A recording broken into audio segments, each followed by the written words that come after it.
Assalamualaikum warahmatullahi wabarakatuh. Alhamdulillah rabbil alamin wa bihi nasta'in wa nusalli wa nusallim wa nubarik ala nabiyyina Muhammadin wa alihi wa sahbihi ajma'in wa ba'du. Ikhwani wa akhwati fillah, para pemirsa Fatwa TV yang dimuliakan oleh Allah Azza wa Jalla.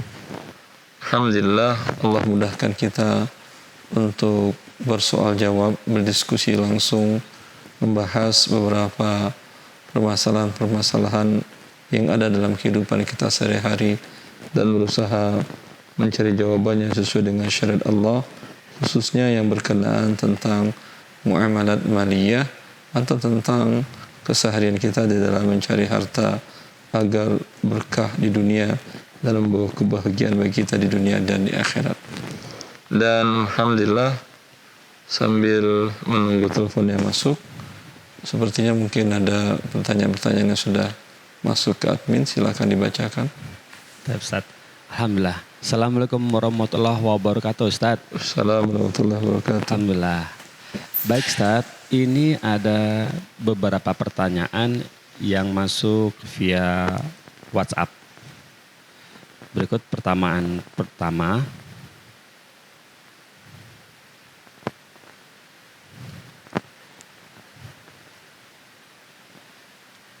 Silahkan, pertama apa? Bagaimana hukumnya BPJS Ketenagakerjaan? Misalnya seperti mencairkan uang jaminannya untuk karyawan yang sudah resign. Lalu bagaimana hukumnya mengupgrade kelas di BPJS Kesehatan? Misalnya mendapat jatah dari kantor kelas 2, tapi di-upgrade jadi kelas 1 dengan tujuan agar dapat pelayanan yang lebih baik. Monggo Ustaz, jawabannya gimana ya? Ya Allah yang barik fiik. Pada yang bertanya tentang mengenai BPJS Ketenagakerjaan, bagaimana hukum mencairkannya. BPJS Ketenagakerjaan, wallahu ta'ala alam, ini bentuk dari salah satu dinamakan dengan ad-dhaman al-ijtimai, yaitu yang bersifat diambilkan dari dana yang diambilkan dari sebagian dari gaji karyawan dan sebagian dari instansi atau perusahaan yang berkaitan, lalu diserahkan ke pihak badan pengelola jaminan sosial yang fungsinya manakala karyawan tersebut atau pegawai tersebut selesai atau resign atau berhenti dari pekerjaannya, dia akan mendapatkan BPJS tersebut. Bolehkah ini dicairkan? Dari awal kita katakan bahwa ini adalah uang Anda sebagian dan sebagian uang perusahaan, kemudian dikembangkan oleh BPJS dalam bentuk, umumnya dalam bentuk deposito ribawi, ya, yang Allah mengatakan bila ada pengembangan uang dana dengan cara riba, fa in tubtum falakum ru'usu amwalikum la tazlimuna wa la tuzlamun. Kata Allah, bila kalian bertobat dari riba, untuk kalian adalah pokok uang kalian. Kalian tidak boleh menzalimi dengan mengambil bunga ribanya, dan juga kalian tidak dizalimi dengan andai sama sekali tidak boleh Anda gunakan. Artinya BPJS itu kan sebagian adalah uang Anda dan uang perusahaan. Bukan berarti tidak boleh sama sekali Anda ambil karena ada unsur ribanya, ya udah saya nggak ambil sama sekali. Allah mengatakan kalian tidak boleh menzalimi. Tidak boleh menzalimi kalau Anda ambil semuanya tanpa mengeluarkan bunga ribanya. Umpamanya Anda terima 500 juta rupiah dan tertera di sana bahwa bunganya sebanyak 10% umpamanya. Anda ambil semua 500 juta rupiah untuk kebutuhan pribadi Anda, maka ini berarti Anda menzalimi, karena 50 juta atau 10%-nya adalah pengembangan deposito ribawi yang haram Anda ambil karena bukan uang Anda. Wala tuzlamun, dan kalian tidak juga dizalimi, bukan berarti 500 jutanya tidak halal sama sekali bagi kalian. Lalu yang halal untuk kalian adalah pokok uang kalian. Pokok uang yang kalian store umpamanya tadi dari 500 juta adalah 90%, yaitu 450 juta adalah uang Anda. Cairkan semuanya. 500 jutanya, yang 450 juta halal untuk Anda. Yang 50 jutanya ini ya berikan kepada fakir miskin, karena ini adalah bunga pertambahan ribawi, ya haram untuk Anda karena Anda sudah bukan lagi fakir miskin dan tadi berikan kepada fakir miskin atau kepada fasilitas umum. Ini yang pertama. Pertanyaan kedua mengenai BPJS Kesehatan yang bersangkutan ingin mengupgrade-nya. Ya, ingin menaikkan kelasnya. Betul. Ya. Bolehkah atau tidak? Wallahu ta'ala a'lam. Yang seperti saya katakan bahwasanya ini juga BPJS Kesehatan diambilkan preminya dari uang Anda, dan sebagian kalau ini karyawan adalah pertambah diberikan oleh perusahaan. Sebesar itu Anda boleh mendapatkan manfaat pelayanan kesehatan. Adapun bunga ribanya ya atau lebih umpamanya yang baru dibayarkan, baik Anda peserta mandiri atau yang peserta yang dibayarkan oleh pihak perusahaan, yang dibayarkan oleh Anda dan pihak perusahaan umpamanya baru sebanyak 10 juta. Pelayanan yang Anda dapatkan, yang ingin Anda dapatkan 20 juta. Kalau Anda mampu, ya ini yang 10 jutanya wajib Anda keluarkan dari uang Anda berikan kepada fakir miskin. Yang pelayanan 20 juta tetap Anda terima. Kalau Anda ingin upgrade, ya berarti keluarkan yang 10 juta tadi, berikan kepada fakir miskin, silahkan upgrade, nggak ada masalah. Ya, cuma bila Anda adalah orang yang tidak mampu, Anda yang dikeluarkan 10 juta dari uang gaji atau tabungan, sepertinya Anda tidak punya tabungan. Gaji pun kurang untuk biaya harian Anda, bulanan Anda. Maka dengan demikian, pertambahan yang 10 juta tadi, hukumnya halal bagi fakir miskin. Wallahu ta'ala a'lam. Baik Ustaz, seperti itu ya. Baiklah, ini ada pertanyaan kedua Ustaz. Assalamualaikum Ustaz Irwandi. Assalamualaikum warahmatullahi. Mau bertanya, aplikasi Blue Mart. Aplikasi apa? Blue Mart dan Dana, seperti dompet digital gitu Ustaz. Dana Dompet digital. namanya, boleh tidak ya untuk belanja di mesin kita transfer uang dulu, nanti di mesin keluar minuman atau makanan, baru kita bisa beli. Misalnya kita store 5.000, harga minumannya 4.000, jadi yang 1.000 tersimpan di saldo di Dana dan Blue Mart. Itu bagaimana ya? E-wallet atau dompet elektronik tadi, selagi mereka tidak memberikan diskon kepada Anda, hukum asalnya boleh. Wallahu ta'ala a'lam. Kenapa? Karena uang yang Anda store itu adalah uang Anda. Tetapi bentuk akad setoran Anda kepada pihak e-wallet tersebut, ketika Anda ingin top up atau itu adalah dinamakan dalam pandangan syariat akadnya adalah qard. Anda meminjamkan uang kepada pihak tersebut. Ini sama hukumnya dengan seseorang yang deposit atau menabung uang di pihak bank.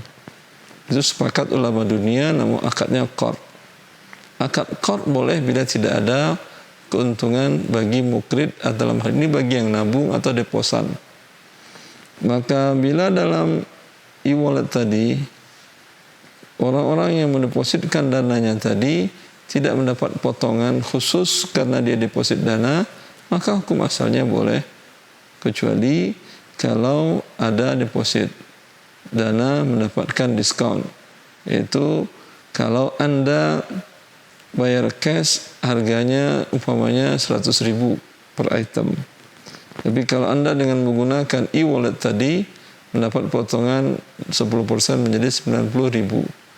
Maka ini adalah manfaat dari karena Anda deposit uang. Anda memberikan pinjaman uang.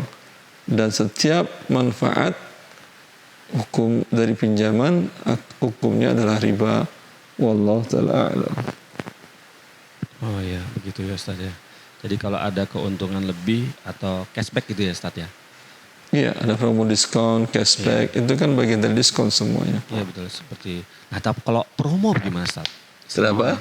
Dalam waktu tertentu ada promonya gitu, misalnya hanya 10 hari awal bulan Agustus misalnya sampai 7. Kalau promonya itu pada waktu tertentu tadi jangan Anda lakukan transaksi dengan menggunakan e-wallet tadi. Ketika dia sudah tidak ada promo baru Anda lakukan. Oh ya gitu ya. Baiklah. Ini Ustaz, pertanyaan berikut adalah seperti ini. Assalamualaikum warahmatullahi wabarakatuh Ustaz Erwandi. Assalamualaikum warahmatullahi wabarakatuh. Ustaz, Ana mau bertanya nih. Ada program belajar melalui grup WhatsApp yang gratis. Akan tapi jika peserta mengundurkan diri atau drop out harus membayar infak seikhlasnya. Nah, apakah infak itu termasuk riba? Jazakallah khair. Gimana ini? Anda belajar bayar kemudian bilang riba, bukan itu yang riba ya akhi. Ya. Ini Masya Allah, ini salah satu taktik yang dilakukan oleh kaum muslimin untuk membuat orang disiplin dalam belajar. Ya. Pada dasarnya belajar itu berbayar. Ya. Berbayar. Tetapi ketika ada kemudian salah satu pihak yang memberikan donasi, mereka mengatakan tidak perlu berbayar Ustaz, semua biaya saya menanggung. Silahkan Ustaz berdakwah, sampaikan pelajaran dan terima diskusi dari para peserta, semua biaya saya yang menanggung. Ya. Tetapi biasanya sesuatu yang gratis itu membuat orang menjadi ugal-ugalan, menjadi tidak serius dan tidak disiplin. Karena dia tidak berkorban, tidak mengeluarkan 1 sen pun uang. Ya, padahal harusnya dia berbayar, tetapi karena bila dia tidak serius, tentulah donasi atau sedekah atau tabarruk dari muhsinin tadi atau donatur tadi akan menjadi sia-sia. Dia mendonasikan umpamanya untuk 100 peserta. Kemudian yang hadir terus pada saat kajian atau pelajaran tadi hanya 10%-nya. Padahal dananya yang keluar 100%. Ya. Untuk menghindari ini dibuatlah seperti tadi. Ya. Ini sebuah percobaan menurut saya penting kita perhatikan.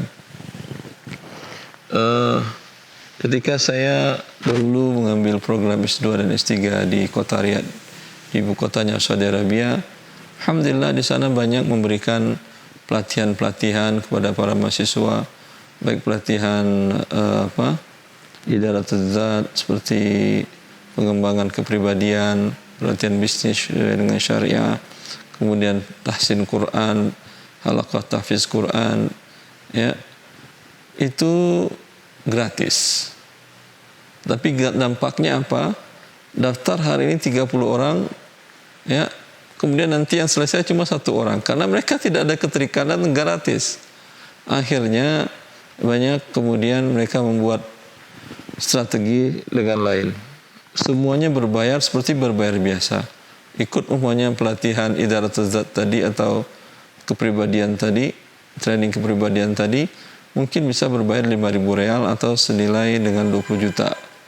Semuanya harus berbayar. Kalau dia kemudian disiplin, ya, dan selesai dengan nilai yang memuaskan, lulus begitu, maka uangnya dikembalikan 20.000 real ditambah hadiah. Ya, ini bagian dari metode, bukan berarti kok bohong gratis kemudian berbayar. Bukan sebetulnya begitu, harusnya berbayar dulu. Nanti bagi yang memenuhi target dikembalikan dananya dan bahkan pun diberikan hadiah. Kalau yang tidak memenuhi target karena tanpa ada uzur syar'i, karena malas, karena merasa tidak berbayar, ya tentu uangnya hilang. Karena dimanapun Anda ikut belajar, bayar dulu, kemudian Anda ada alasan tidak bisa ikut satu lain hal, tetap uang Anda hilang. Sama Anda menyewa rumah, Anda menyewa tempat, itu kan akad ijarah. Kalau tempat adalah sewa jasa bangunan, ini jasa manusia dalam mengajarkan. Ya, Anda sewa tempat 1 tahun, Anda pakai 2 hari, ya tetap bayar 1 tahun. Sama seperti tadi juga. Ya, ini tidak mengapa dan bagus, tapi lebih bagus lagi agar tidak terjadi fitnah seperti pertanyaan tadi, dari awal disampaikan bahwa sebetulnya ini gratis, gitu. Tapi karena kalau gratis orang akan malas dan tidak bersemangat dan tidak terpacu, maka dibuat dengan sistem seperti tadi, dan ini tidak terlarang. Wallahu ta'ala a'lam. Jadi ada seperti perjanjian di awal ya, pernyataan gitu ya Ustaz ya. Iya. 11. Ini ada telepon masuk Ustaz. Penelpon nih. Moga-moga. Silakan disampaikan yang mau. Kurang jelas suaranya. Halo, Assalamualaikum Ustaz. Assalamualaikum warahmatullahi. Afwan Ustaz, ingin bertanya Ustaz. Ya. Mengenai tentang imani dan segala macamnya Ustaz. Imani dan? Imani yang zaman sekarang Ustaz, kayak misalnya OVO. Ya. Nah, itu kita bisa menggunakannya nggak Ustaz? Ataukah ada cara-cara tertentu? Pada dasarnya, ya, selagi dia tidak menawarkan kepada Anda diskon khusus, pengguna imani tadi tidak memberikan cashback, hukum asalnya mubah dan boleh, tidak ada masalah. Karena itu Anda berarti mendepositkan uang, setorkan uang, dan itu akadnya adalah qard. Bila ada pertambahan dengan manfaat dalam bentuk diskon atau cashback, maka hukumnya berubah menjadi haram. Wallahu a'lam. Gitu seperti ya. Ini kalau OVO kan zaman sekarang berkembang seperti ini Ustaz. Si pengemudinya atau ojeknya itu menerima top up. Jadi top up saldo OVO gitu Ustaz. Jadi si misalnya saya mau naik ojek online nih, terus kemudian kan harus punya OVO. Nggak harus sih, maksudnya saya pilih pakai OVO. Terus saldo OVO saya terbatas. Terus si tukang ejek itu menawarkan, mau top up Mas, boleh, sama saya juga bisa. Nah, itu gimana Ustaz? Hukumnya tidak ada masalah kalau tidak ada diskon. Tapi kalau ada diskon, maka dia termasuk riba. Dan bagi driver tadi yang menawarkan top up, berarti menawarkan untuk berbuat riba. Wallah seperti itu ya. Baiklah. Nah, ini ada pertanyaan Ustaz, seperti ini bunyinya. Bismillah. Assalamualaikum Ustaz Erwandi. Assalamualaikum. Ana ingin bertanya tentang muamalah. Ana bekerja dengan rekanan yang memfasilitasi bisnis Ana, cuma dia mendapatkan fee dari penjualan yang melalui jasa dia sebesar 5%. Melalui apa? Melalui memfasilitasi bisnis Ana, cuma dia mendapatkan fee dari penjualan yang melalui jasa dia sebesar 5%. Enggak paham saya. Coba ulang lagi ya Ustaz ya. Ana bekerja sama dengan rekanan yang memfasilitasi bisnis, dan cuma dia yang mendapatkan fee yang mendapatkan dari penjualan melalui jasa dia sebesar 5%. Jadi cuma dia gitu Ustaz. Jika Ana telat untuk mentransfernya, Ana terkena denda. Hal tersebut diketahui setelah tanda tangan akadnya. Hingga saat ini tertunda. Ana masih mempelajari perjanjian tersebut karena hal tersebut yang mengenai denda tersebut. Bagaimana sebaiknya yang Ana lakukan mengenai muamalah tersebut ya Ustadz? Ana khawatir ada unsur riba. Monggo Ustadz. Iya. Klausa atau perjanjian di mana ketika salah satu pihak memiliki kewajiban kepada pihak lain dan bila terlambat dikenakan pertambahan, ini adalah klausa riba. Riba jahiliyah, anzirni azirka. Beri aku masa tangguh, aku tambah hutangku. Ya, bila terlambat engkau membayar, maka kau tambahkan hakku. Ini riba jahiliyah. Bila ada klausa ini dalam sebuah transaksi, transaksi menjadi transaksi riba dan hukumnya batal.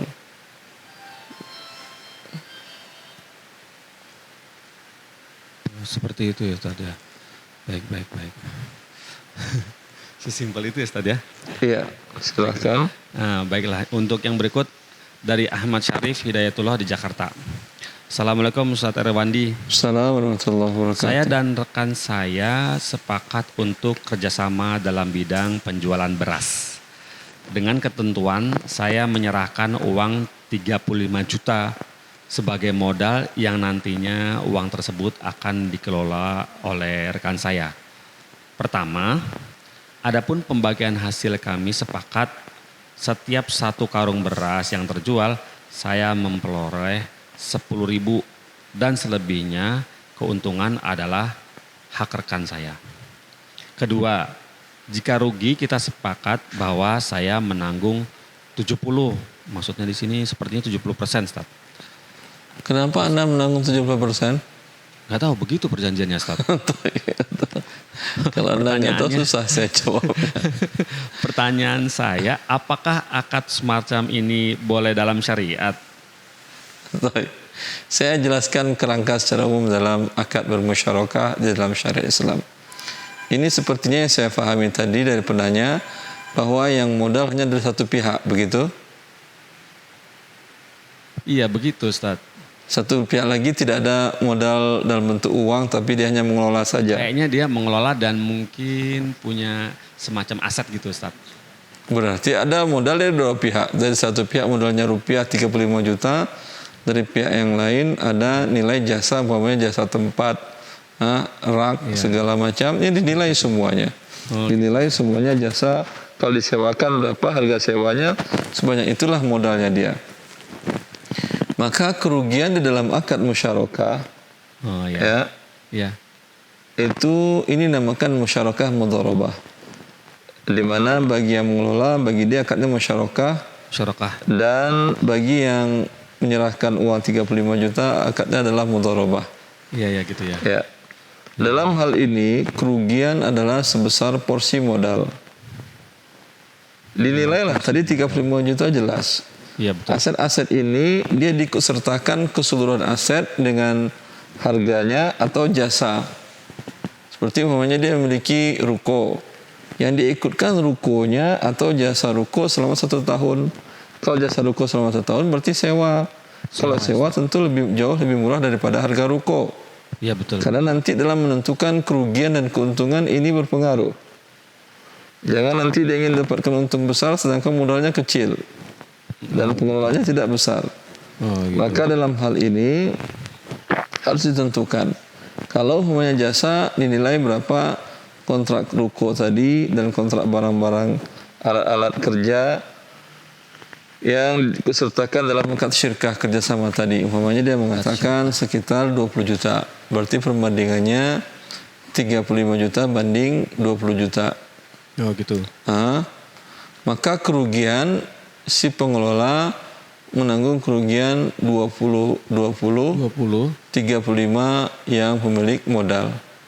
Keuntungan boleh 50 walaupun modal dari pengelola lebih kecil. Karena pengelola ada tambahan modal dalam bentuk jasa pengelolaan. Jasa pengelolaan ya. Ya. Seperti ini halal dan adanya untung bagi laba setelah modal kembali, bukan per karung. Bukan per karung. Ya. Anda anggap per karung modal sekian, tadi kemudian Bu mintanya setiap karung langsung dibagi uangnya kepada si investor dan Anda juga ambil sebagian uangnya. Ini tidak ada di sini. Kalau belum kembali laba 35 juta dan sewa jasa tempat 20 juta berarti 55 juta. Yang Anda makan berdua bukanlah laba, tapi yang Anda makan adalah uang Anda sendiri. Iya. Laba itu setelah Anda membukukan, mencatatkan bahwa sekarang asetnya baik uang tunai maupun aset tidak bergerak ataupun yang bergerak sudah lebih dari 50 juta umpamanya menjadi 100 juta. Berarti ada keuntungan 45, ini yang dibagi. Gitu. Ya, sepakat para ulama tidak ada pembagian laba atau keuntungan sebelum modal kembali. Ya. Baiklah. Ada satu istidlal yang dari salah seorang ulama tentang hal ini, kata mereka tidak ada nilai sholat sunat sebelum sholat fardunya terpenuhi. Artinya kembali modal dulu dengan sholat fardu, baru ada untung sholat sunat. Dia sudah ngambil untung, tapi sholat sunatnya banyak, sholat fardunya nggak ada. Berarti gitu. statusnya rugi, baru tidak ada laba. Iya betul. Ya Allah.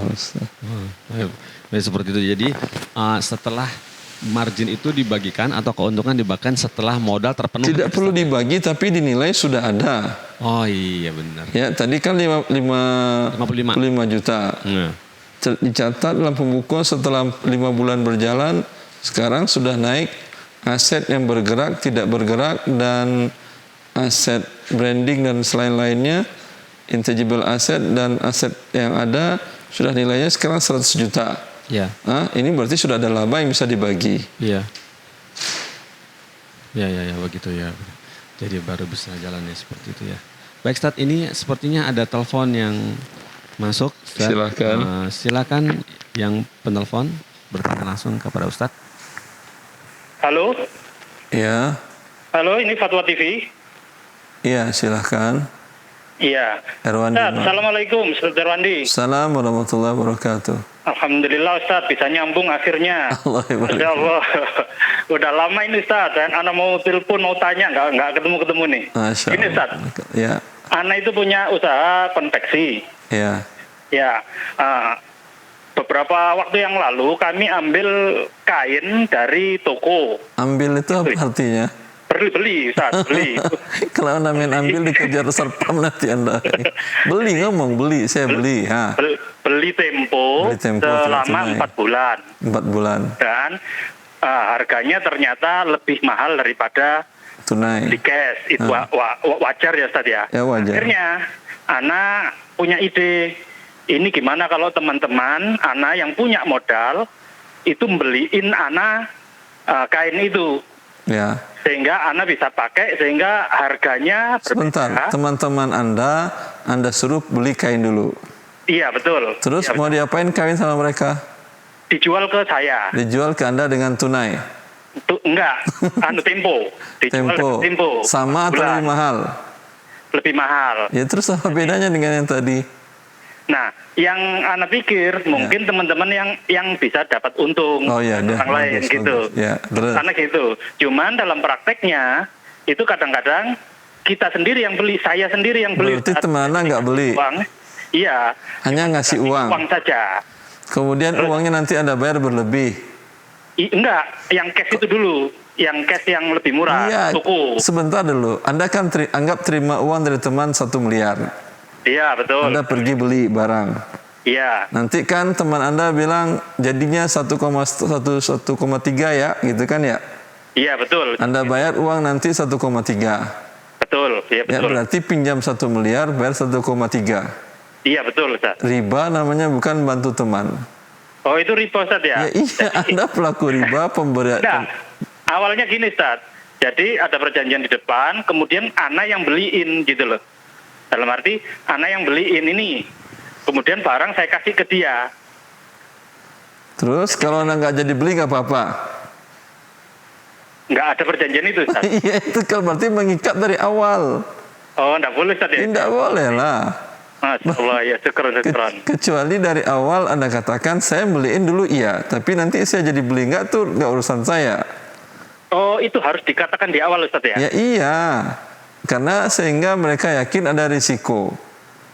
Oh ya. Sama dengan pedagang lain. Dengan pedagang lain mereka beli barang, Anda jadi nggak beli, orang semua jadi nggak beli, tetap beli dia kan ya?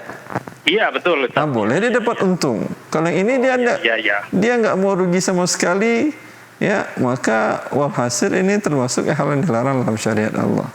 Oh iya.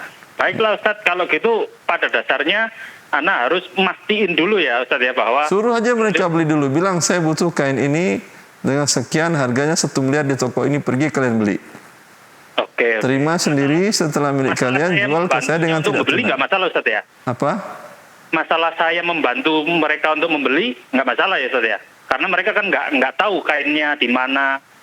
Kan saya katakan tadi, kasih alamatnya, suruh mereka pergi, tunjukkan jenis kainnya. Baik. Iya. Berarti kita sebagai petunjuk ya, penunjuk ya, Ustaz, pada dasarnya.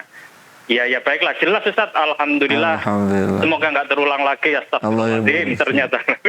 Terima kasih. Jazakallah khair, Ustaz. Assalamualaikum warahmatullahi wabarakatuh. Assalamualaikum warahmatullahi wabarakatuh.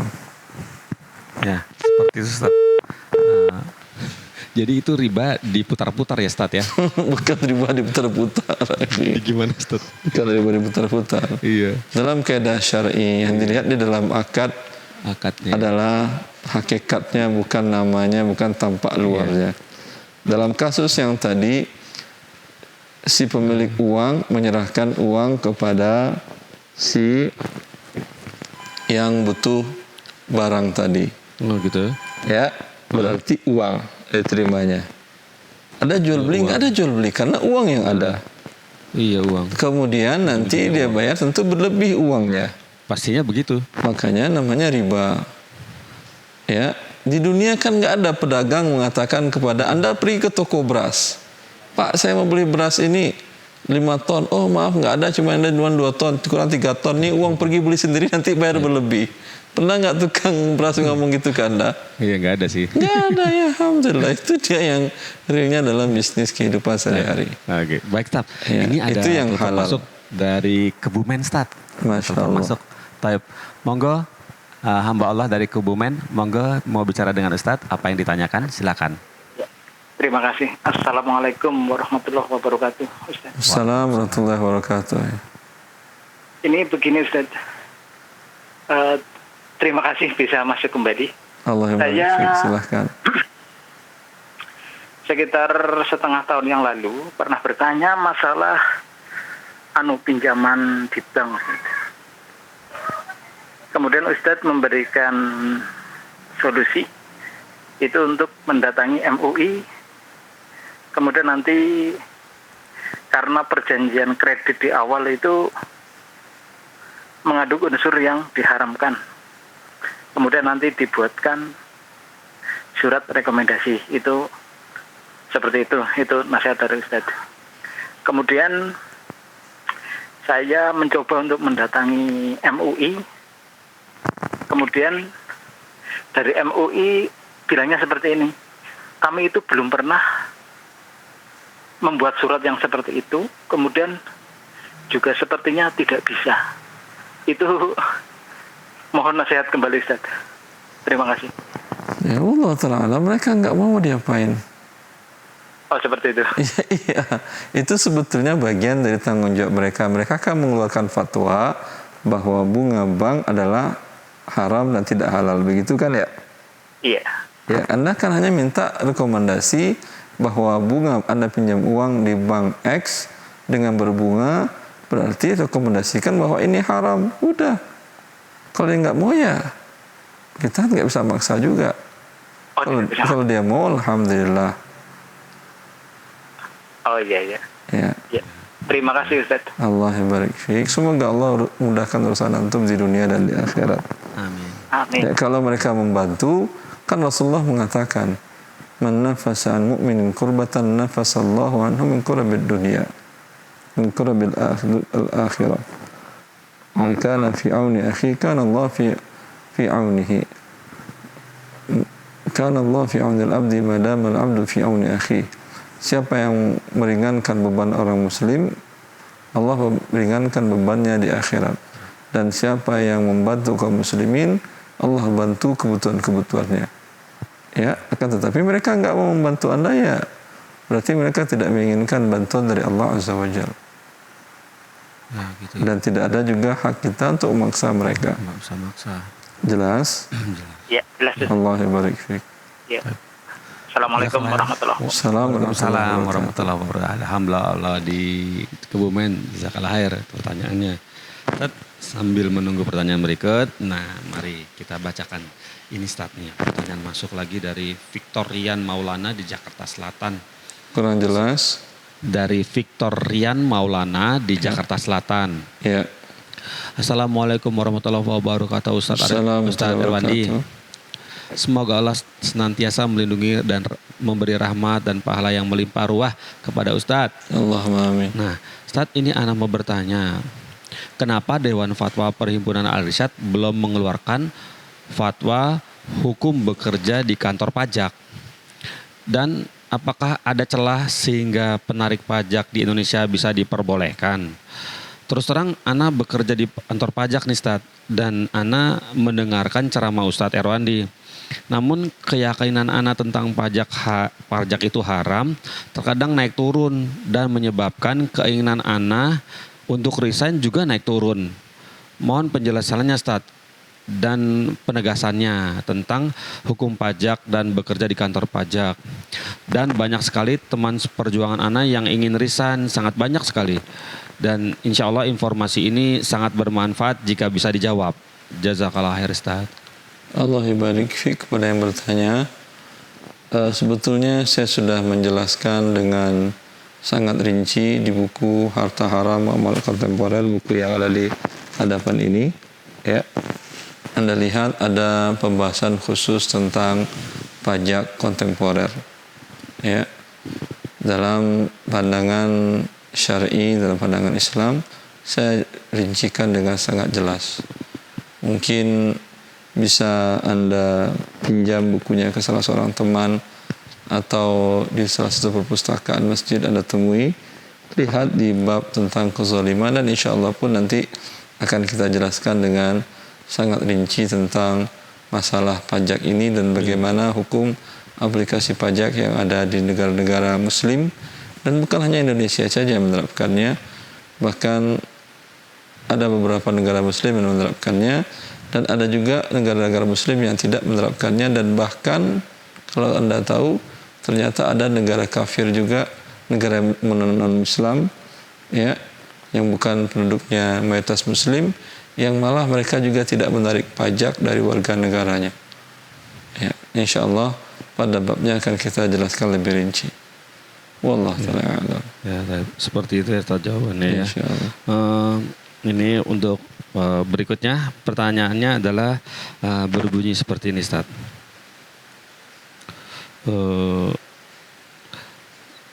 Waktu menyimak video Ustadz perihal anak, ini ada, jika saya pertanyakan begini, jika kita sudah terlanjur masuk ke pinjaman hutang bank, kita ingin melunasi hutang yang sisanya karena kita tidak ingin ada riba, namun kita diminta untuk membayar sisa pokoknya, ditambah bunganya, dan uang penalti.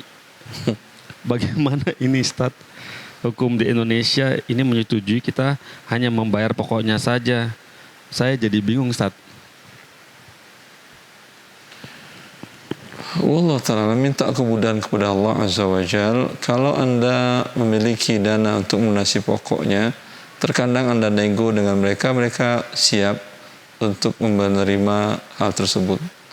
Tapi terkadang seperti dalam beberapa kasus, ada juga yang mereka tidak siap untuk menerima hal tersebut.